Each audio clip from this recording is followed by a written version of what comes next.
Здравейте, вие гледате предаването без формат. Озаглавихме днешния епизод "Мистерията на Рендлшамската гора". Hello and welcome to No Format. The mystery of Rendlesham Forest is this week's topic. At the end of December 1980, numerous sightings of unusual lights were recorded in Rendlesham Forest. Witnesses referred to them as UFOs. The events occurred just outside of the Royal Air Force Woodbridge base, which was used at the time by the United States Air Force. We are talking with Gary Heseltine. He served 20 years as a police detective. He is one of the principal investigators of the Rendlesham Forest incident, known as Britain's Roswell. Наричат британския Розуел.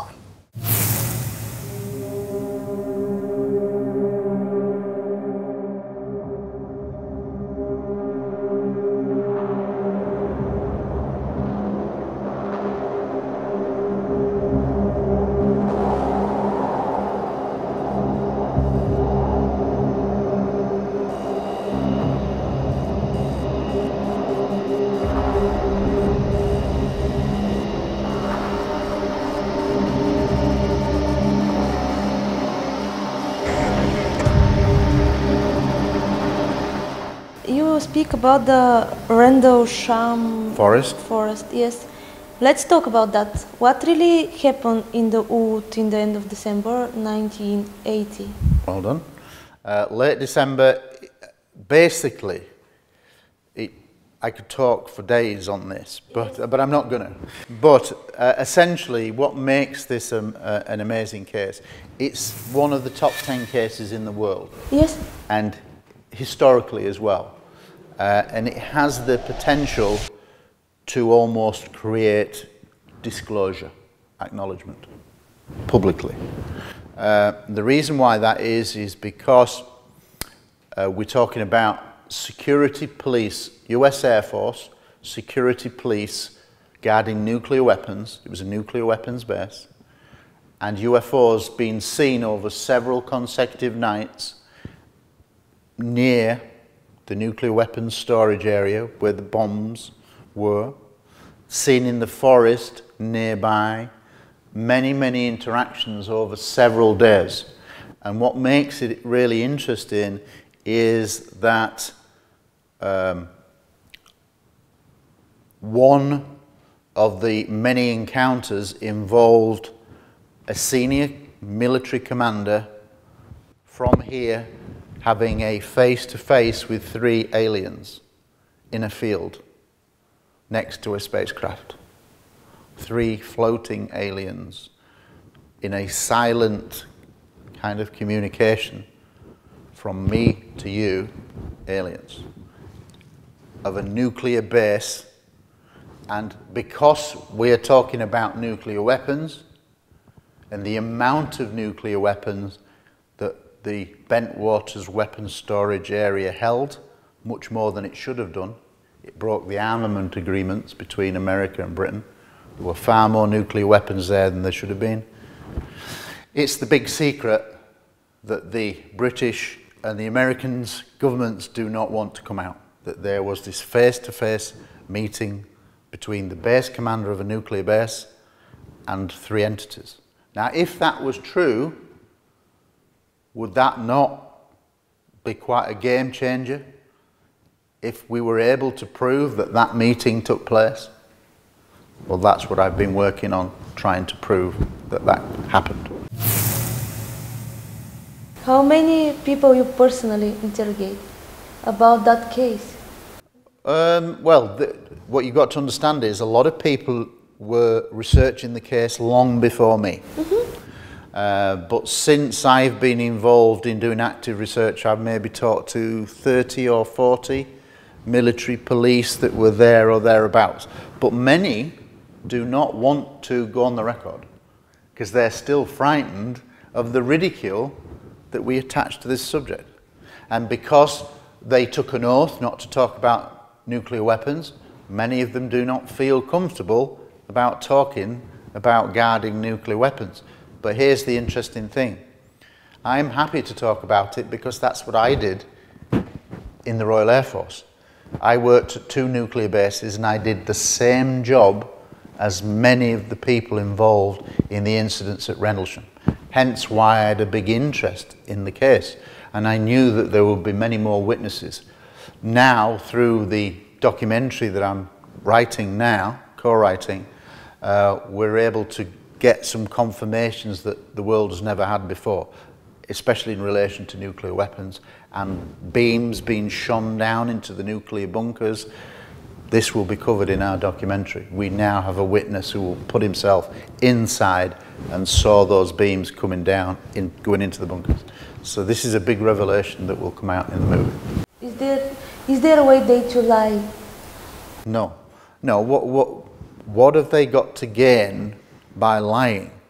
You go into a world, in the way the world is now, it's UFOs are UFOs. It's ridiculed, largely because of the Americans. And that pretty much exists in Europe, America. It's different in South America. I've lectured in South America several times, and people there are far more open. And in countries like Uruguay, Chile, Brazil, at UFO conferences, you have military generals turning up in uniform at one of these kind of events. Air Force colonels, etc., turning up. You do not have that in Europe or North America. So in some areas of the world, it's far more open. The people far more open to accept that ET is here. And the amount of cases in South America are fantastic. So you're sure that this case is connected with UFO? What makes you think that? Because, okay, how can you account in conventional terms the following? An orange ball of light the size of a basketball stopping in front of you. Objects that come towards you that then silently divide into three objects. No noise. Objects that are fiery, that you walk towards them, they get agitated, they move a lot, you turn away, they go back quiet, and then you go back towards them, and so there's a degree of interaction, and they get really agitated, they get big, and balls of light. Many, many sightings over several successive nights, including a landing on the first night where there was a craft on the ground. 3 meters by 3 meters triangular object on the ground that was witnessed, touched, drawn, photographed, but the photographs came out, they were told that they were fogged when they got developed. Now that might be the radiation fogging them out, or the American authorities lied to the people taking the photographs and said, what we do know is, again in this incredible scenario that I believe is true, and we will show in the film is true, is that if this meeting with the base commander and the 3 aliens, it was being filmed on cine camera, on a tripod, in a field, so that hints that they knew something was going to happen ahead of time, hence why they've got the cameras there. And they also had an early version video camera, which did exist in 1980, because we've done the research. So we don't know where is that film? What we do know, and my investigation proved, is that the film was flown initially to Germany. We know that for certain. And then the film from Germany went through to Washington. And we know that because we have someone who was told by somebody at the Pentagon that many of the pilots at the Pentagon air crews were talking about the video of the Rendlesham Forest incident. So we have lots of connections to prove that that video film, cine-film of the UFO was real. Have you been there? How long have you stayed there? I've been there many, many times, 20 times. Do you see something special there when you was there? Yes, I do think there is something there. A lot of people report strange things even now. I can tell you that on one occasion I went there filming late at night with night vision, and I was with my fiancée at the time, and we crossed a farmer's field, which is central to the story, and on the way back, carrying the tripod and the camera, so we weren't recording, we saw a blue flame, a ball of flame like a meteor, plunge down into the trees as we crossed the field. Nothing was reported, no noise, no explosion, just seen for 2 or 3 seconds, but it was not high up, it was just above the trees, a ball of fire, nothing found. So I think there are people do report things even now. So this place is special. Is there something that radars can show? Yeah, no, we have some science that will be revealed in the documentary. What some scientific evidence, ground trace evidence, isotopic ratios, etc., Geiger counter readings. So this will form part of the film, but I can't reveal those details yet. But there are going to be some very interesting results that will be published. So do you know what radiation scale show? I do, but I can't tell you now. Because the film is, if I did, my director will shout at me. So I didn't understand. No problem. Yes, I didn't. Do you know what was the animal reaction of that kind of events? Animal reaction? Animal, yes. Yes, no, the animals do play a part in this, is because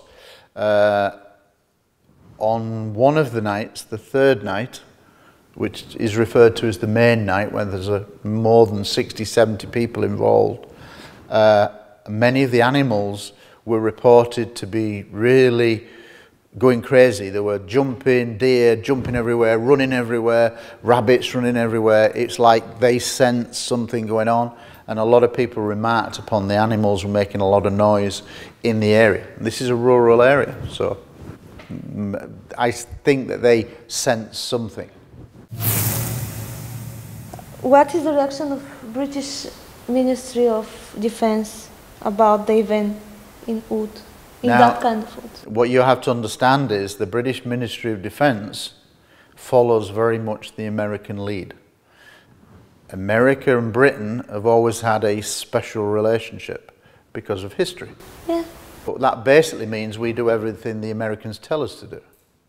And on UFOs, if the Americans said we want to debunk this, America and Britain were very allied to that, and they kept the same policy. So the Ministry of Defence, right from the top, said, there's nothing to this. No, there's nothing of defence significance. Well, UFOs being seen near nuclear weapons is not of defence significance. It was ridiculous, but that is the way that the politics worked. And the MOD now, the Ministry of Defence now, do not want the truth to come out now. A former Ministry of Defence official says I should be arrested now for making this documentary because I'm perpetrating a hoax on the UFO community. But ask yourself the question, why would I put my reputation on the line to tell a lie? What would be the point?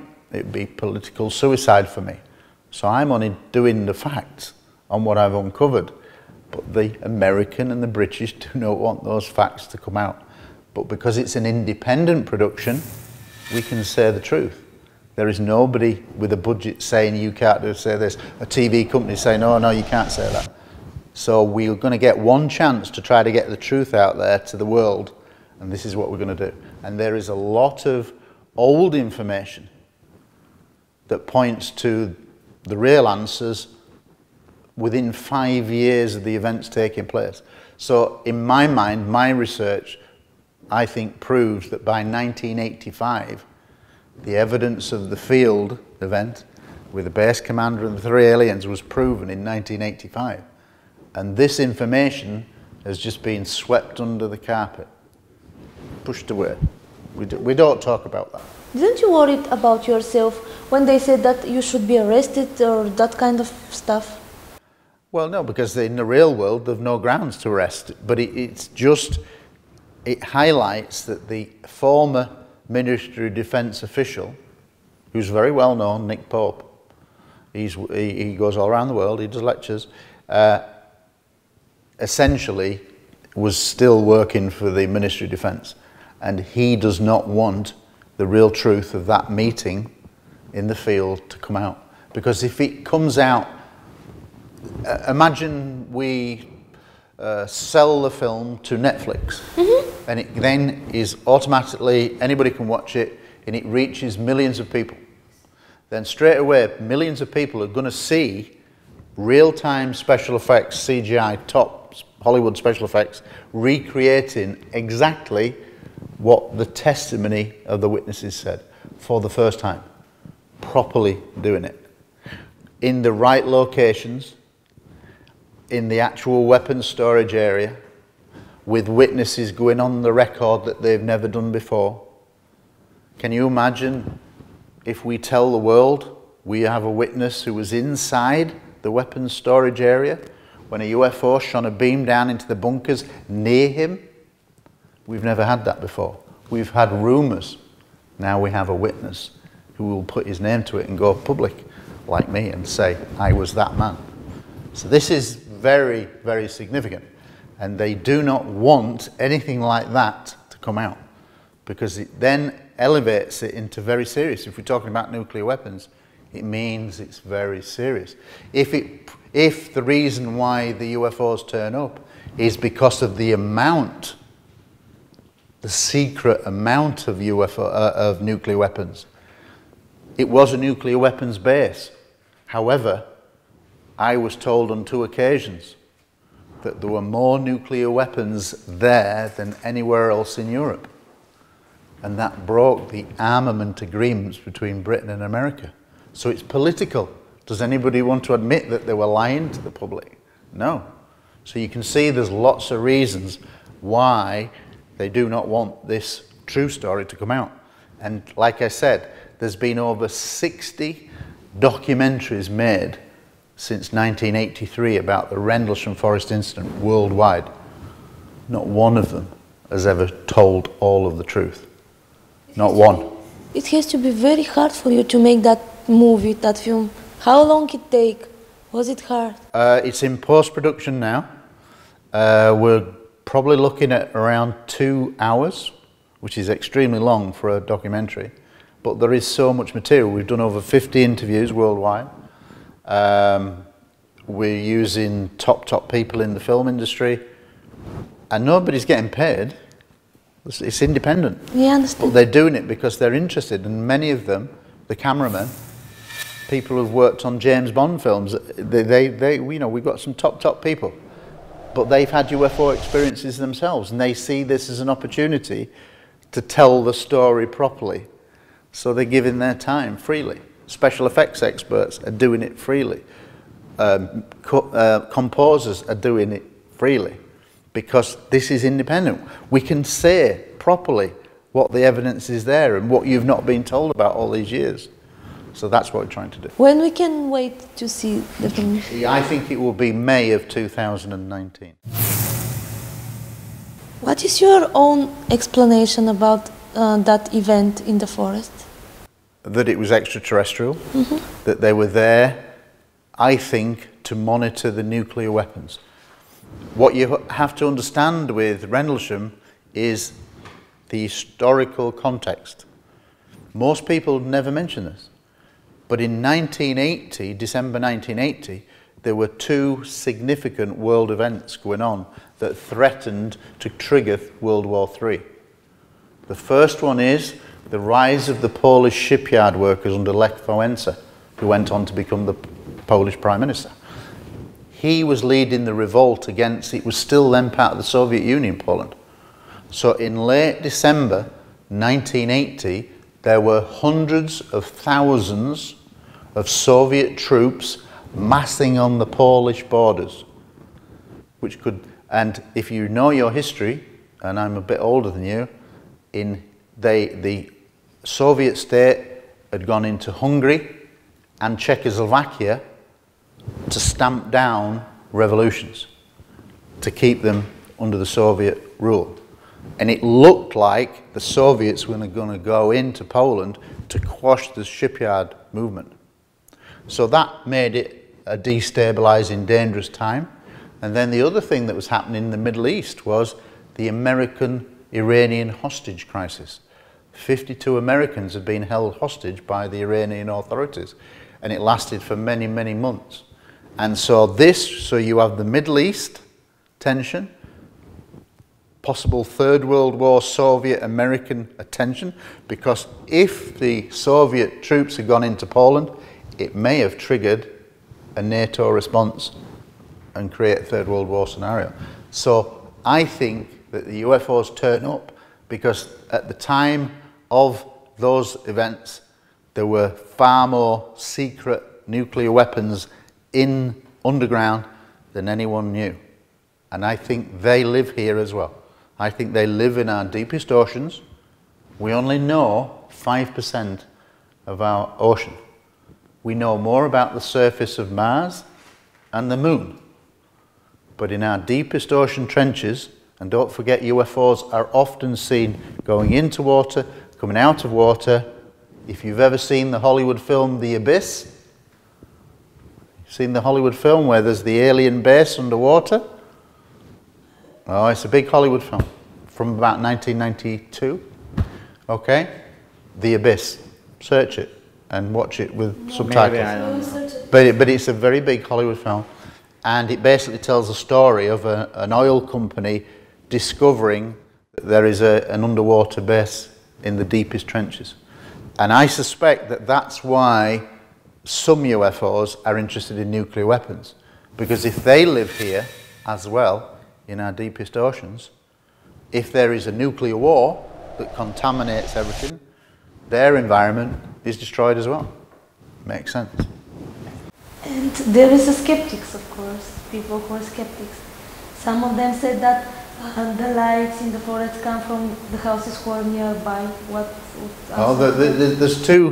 There's three possible skeptic arguments, all of which are ludicrous, but let's go through them.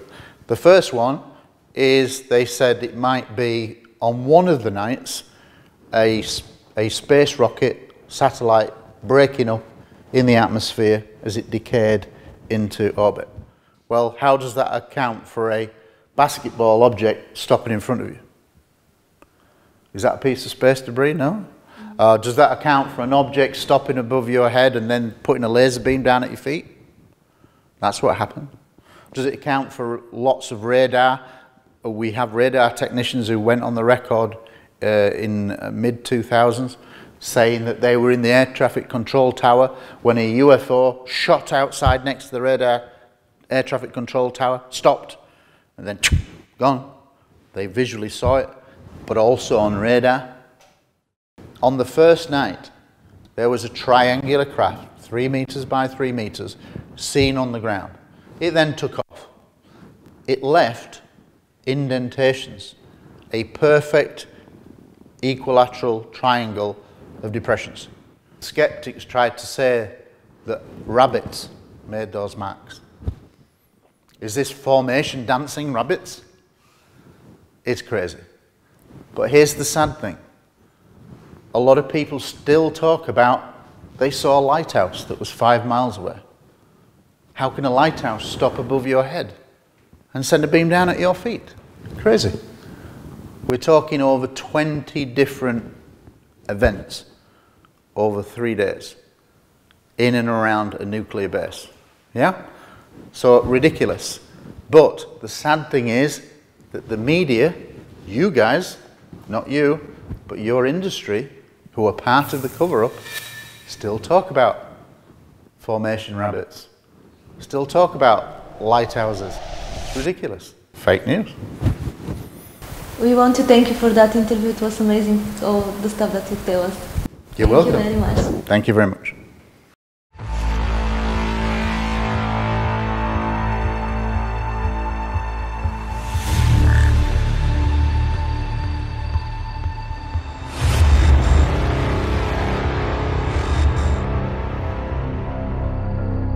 Came to the edge of this field, Cape Green, and in the field, the first thing I saw was one of our airmen upset, and Robert Ball was talking to him. The guy was scared about something.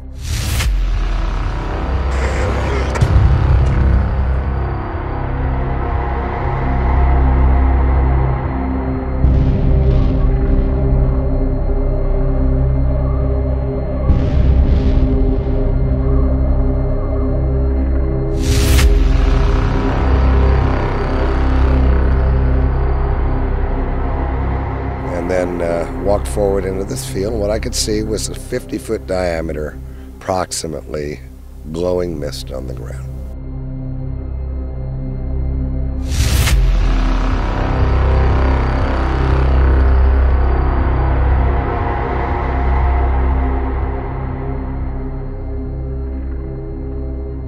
I saw a red light come in, came down over the field in a downward arc, and then went to the top of this mist, and I was not far from it, and there was a flash of light that was blinding.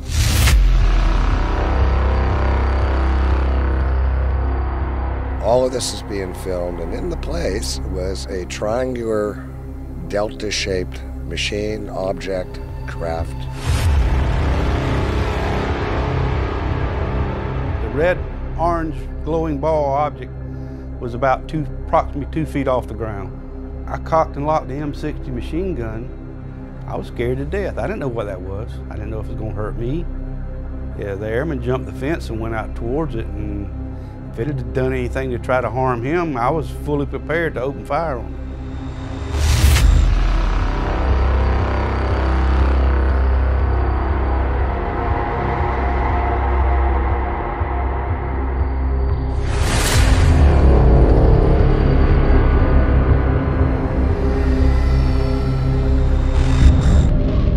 Broke into 3 pieces, the whole thing just blew us away. I mean, there's no aircraft that could do that. The movements, no aircraft can even do that today.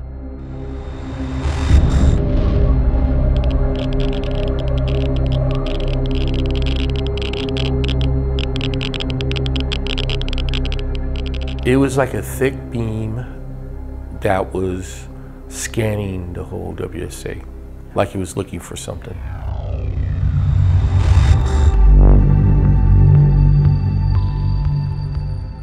Well, I watched cameras go through the actions of filming, and I know still pictures were taken.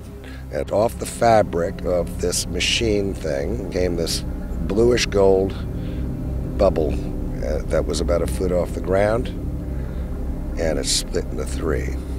And inside that, the upper extremities of what I only can say was a non-human entity.